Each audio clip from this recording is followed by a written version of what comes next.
জান্নাতে যাবে 120 কাতার মানুষ। কত কাতার?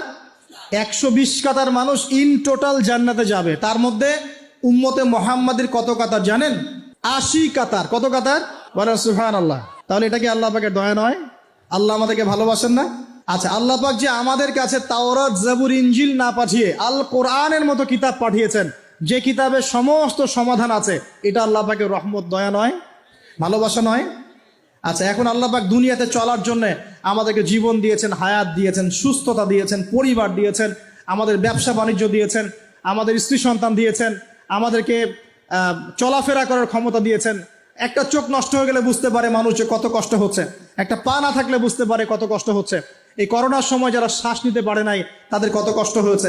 সুস্থ আছি, সুন্দর আছি, পরিবার আছে, আল্লাহ রিজিক দিচ্ছেন, 3 বেলা খাওয়াচ্ছেন, কাপড় দিচ্ছেন, শিক্ষার ব্যবস্থা করছেন, ইবাদত করার সুযোগ দিচ্ছেন, গুনাহ করলেও আবার মাফ করে দিচ্ছেন।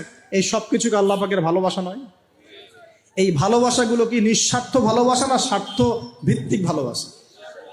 এই আল্লাহ পাকের কোনো স্বার্থ আছে? আল্লাহ পাক আমাদের কাছে কিছু চান? রিজিক চান? টাকা পয়সা চান? আল্লাহ পাকের যদি ইবাদত করে আমরা ছেড়ে দেই, আল্লাহর কোনো ক্ষতি হবে? আমরা ইবাদত করে ভাসিয়ে ফেললাম, আল্লাহর কোনো লাভ আছে? আল্লাহ পাকের শক্তি কি আরো বেড়ে যাবে না কমবে? নাকি যেমন আছে তেমনই থাকবে?